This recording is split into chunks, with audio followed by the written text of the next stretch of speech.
Bienvenue au podcast L'entrepreneuriat authentique par Nancy Richard. Ici, chaque semaine, je partage un ingrédient secret qui m'a permis de bâtir des entreprises où les valeurs brillent autant que les résultats. Authenticité, créativité, bienveillance. Ce podcast est votre dose hebdomadaire d'inspiration pour aligner passion et profession. Ensemble, découvrons les clés pour entreprendre avec cœur, audace et un brin de rock'n'roll. Prêt à libérer votre potentiel entrepreneurial? Branchez-vous, ça commence maintenant. Et si la curiosité était le carburant secret de l'entrepreneur? Et si loin d'être une simple distraction ou un défaut d'attention, elle devenait un véritable moteur pour innover, apprendre et créer une entreprise vivante? Imaginez, la curiosité, c'est ce qui nous pousse à poser une question de plus, à oser explorer un chemin inconnu, à élargir nos horizons. Puis si c'était ça la clé pour garder notre esprit puis nos projets toujours en mouvement? Bonjour tout le monde, c'est Nancy. J'espère que vous allez bien et que vous avez passé une merveilleuse semaine. Moi, de mon côté, je me sens à la fois stimulée puis inspirée cette semaine parce que j'ai pris le temps de faire ce que j'aime le plus au monde, me former, lire, découvrir des nouvelles idées, bref, nourrir cette belle qualité qui nous rassemble ici aujourd'hui, la curiosité. Alors, je vous souhaite officiellement la bienvenue à cet épisode du podcast de l'entrepreneuriat authentique. Puis comme d'habitude, vous pouvez faire votre petite tasse de café ou de thé puis de venir vous installer confortablement avec moi pour prendre une petite pause. Sinon, histoire de faire un peu curieux, pourquoi pas essayer un bubble tea avec des perles de tapioca? J'avoue, c'est un peu curieux comme texte. Non, non, je rigole. Prenez votre café si ça vous tente comme d'habitude. Sinon, vous pourrez l'essayer le bubble tea. Je commence là ici avec une petite anecdote que j'ai vécue il y a une couple de temps. Moi, je me fais un point d'honneur à chaque année de faire un minimum de formation. J'essaie tout le temps de faire au minimum une formation plus axée sur l'accompagnement, donc le domaine que j'enseigne le plus, puis une formation entrepreneuriale pour être capable de pousser encore plus loin mes connaissances pour développer davantage mes entreprises. Puis ce qui est drôle, c'est que souvent les gens me disent « Ouais, mais Nancy, pourquoi tu fais encore des formations? T'en as pas assez, là? » Mais moi, je vais toujours leur répondre avec le plus beau des sourires du monde entier, fendu jusqu'aux oreilles. Ben non, c'est justement ça, cette soif d'apprendre-là, que moi je possède, que j'alimente, qui m'a permis vraiment de bâtir ce que j'ai aujourd'hui. J'ai pas juste une école, j'en ai deux maintenant, puis j'ai d'autres entreprises. C'est important ça, de nourrir cette curiosité-là.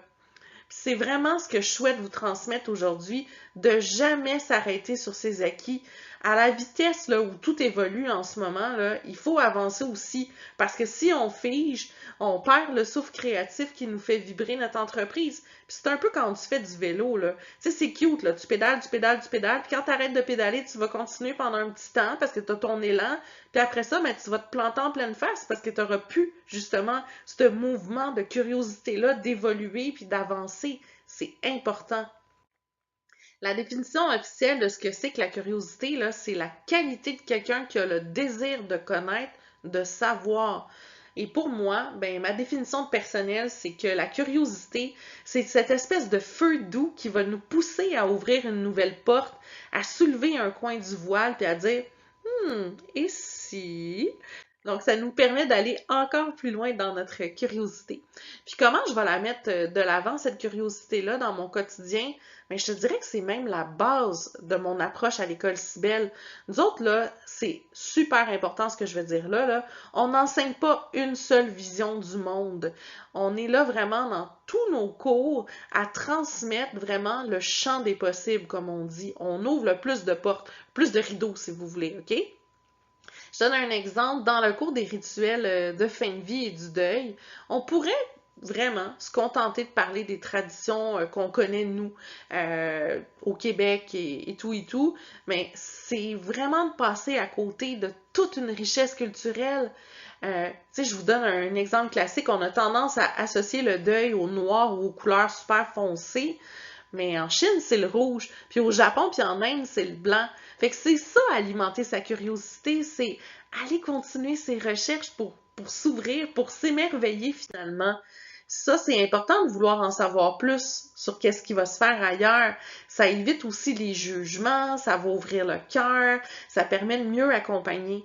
Puis c'est ça aussi que j'aime dans mon rôle, c'est de se rappeler que c'est pas l'unique façon de faire que celle que moi j'ai, que celle que je mets de l'avant. Puis, je vous dirais même que c'est ce qu'on enseigne, hein?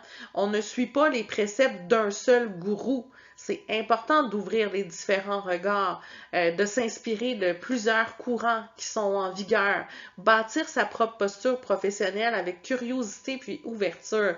Puis dans mon quotidien, mais je vais continuer d'alimenter cette curiosité-là par des lectures. Je vais lire aussi, tu sais, autant que je fais des formations en accompagnement, autant que je fais des formations en entrepreneuriat, mais je vais également faire la même chose avec des livres. J'essaie à chaque semaine de lire un livre. C'est vraiment ma mission, là. Je dirais qu'il y a des passes où je peux lire 2-3 livres dans une semaine. Puis des fois, j'ai besoin de prendre une petite pause pour mes yeux. D'ailleurs, cet été, j'ai été obligée de repasser un test de la vue parce que mes foyers ont baissé. Ah, ça prouve que je ne rajeunis pas, mais ma curiosité, elle continue d'être jeune. Donc, je vais continuer de faire des lectures comme ça pour nourrir mon esprit, pour alimenter mes formations par répercussion, parce que ça finit tout le temps par enrichir ce que je transmets, ce que je dégage. Donc, pour moi, la curiosité, c'est de bouquiner finalement. Puis la peur fréquente qu'on peut avoir en lien avec la curiosité quand on est un nouvel entrepreneur, c'est de pas savoir, de pas être assez formé, en fait, avoir l'impression de pas être assez formé, de se perdre dans trop d'informations aussi. C'est vrai que ça peut arriver, là, tu sais, quand on est submergé de même, on sait bien pas par où tirer, puis savoir qu'est-ce qui est vrai. Tu sais, je suis en train de me mettre les deux mains sur la tête, en train de capoter des fois, mais moi, ce que je dis toujours à mes mentorés, c'est que la curiosité, c'est pas de se disperser, c'est d'accepter qu'on sait pas tout, et c'est bien correct comme ça.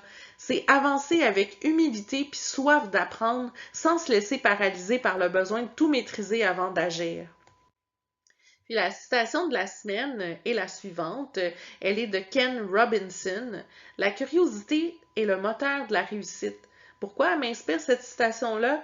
Parce que la réussite, c'est pas un but figé, c'est un chemin. Puis la curiosité, c'est ce moteur qui nous pousse à avancer sur ce chemin, à découvrir des nouvelles routes, puis à oser des détours. Parce que sans elle, ben, on reste bloqué dans ce qu'on connaît déjà, et avec elle, on évolue. Puis pour clôturer cet épisode-là, j'ai envie de vous donner le petit mantra de la semaine à répéter, répéter, répéter. Je vous invite vraiment à la voir comme une façon d'explorer, OK? J'ose poser des questions pour avancer.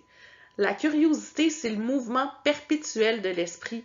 Ce mantra-là va nous inviter à ne pas avoir peur d'avouer qu'on ne sait pas, à ne pas craindre de soulever un voile, à chercher au-delà de l'évidence. Parce que poser une question, c'est déjà franchir une étape vers la connaissance et l'innovation. L'entrepreneur curieux, lui, il sait là, que c'est pas en ayant toutes les réponses qu'on avance, mais c'est en osant interroger, explorer et découvrir qu'on chemine.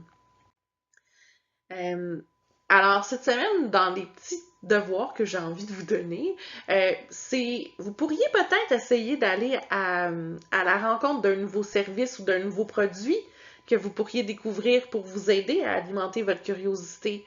Ça peut aussi d'être regardé, justement, mon site web nancy-richard.com. Vous pourrez aller voir qu'est-ce que je fais comme service par curiosité, hein, comme ça. Donc, sans joke, là, c'est vraiment conçu pour ça, ce programme-là qui s'appelle Structurer pour réussir. C'est pour vous aider à développer un mindset qui va être curieux puis innovant, tout en bâtissant une entreprise qui va être solide et alignée sur vos valeurs. Et j'ai envie de vous laisser ici avec un dernier conseil. Osez poser des questions, osez explorer au-delà de vos certitudes, osez sortir de votre zone de confort. Parce que oui, ça peut faire peur de quitter le connu, mais c'est là, dans cet inconnu, que se cachent finalement les plus belles découvertes. Puis il faut surtout garder en tête que la curiosité, ça se cultive au quotidien. Ça peut être dans le cadre d'un échange, dans un article qu'on va lire, dans un podcast qu'on écoute comme aujourd'hui, dans une idée qu'on creuse encore plus loin, plus loin, plus loin. Puis la semaine prochaine, on va parler de la disponibilité parce que pour nourrir sa curiosité, il faut aussi savoir se rendre disponible à l'autre, à l'inattendu, puis même à soi-même. Alors, je vous souhaite une semaine riche en découvertes puis en questions passionnantes. J'espère que votre petite pause santé est terminée et que votre breuvage aussi. Moi, mon gobelet est vide, mais mon esprit est plein pour la suite. Alors, je vous souhaite une excellente semaine, puis on se retrouve dans quelques dodos. Ciao, ciao!